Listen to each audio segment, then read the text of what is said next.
Right, so you want to have something happen on with a uneven interval, a random interval between instances of the thing happening, which is a really confusing way of describing it, but I don't know how to describe it.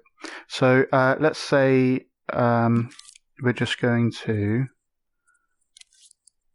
have a sculpt, and we're going to change the color of the sculpt with a keyframe, like so.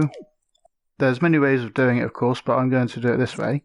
So I would use a signal generator. So if you play time, you can see the value of it going up and down between 0 and 1. That's between this range and that range. We don't really need to worry about that. But if you give it a pause time, then it will pause at the top, and then it will go to the bottom, and it will pause at the bottom. And if we go sweep second 0, it will just go to the top and go to the bottom. Now if we give it a random pause time, if we change this range so that now the pause will be between 1 second and 3.4 seconds. If we just make that shorter, so between 0.3 seconds and 2 seconds. So now it's kind of more randomly changing. Sometimes it's quicker than others.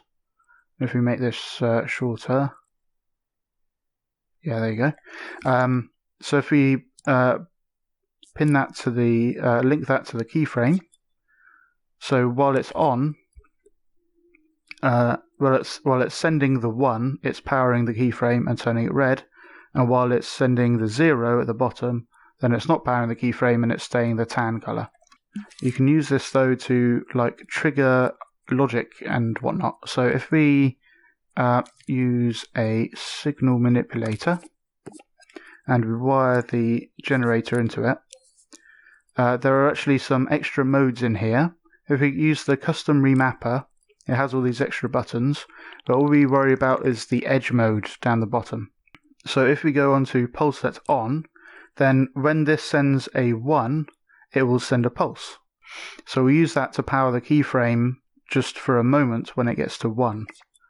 So it flashed, and then when it gets to 0, nothing happens.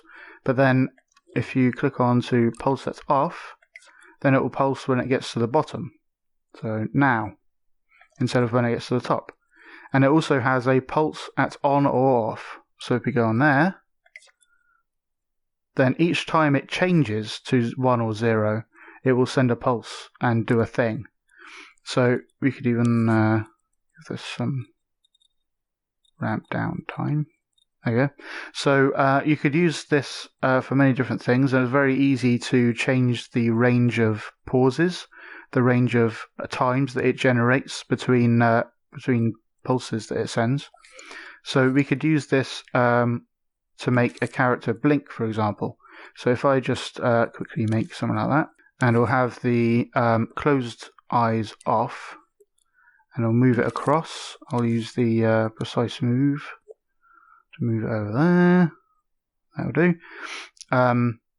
So now normally if preview and visibility is on, you only see the open eyes, and then we change this keyframe to turn the closed eyes on and the open eyes off. So if we go like that, so now when that's powered, it's blinking.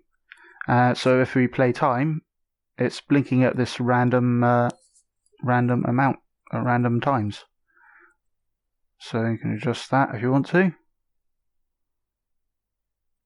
And you've got some really easy blinky stuff that's very easy to customize.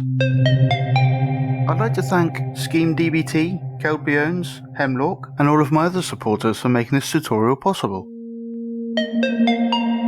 Check out TAPgiles.com to find out how you can support me in helping Dreams creators.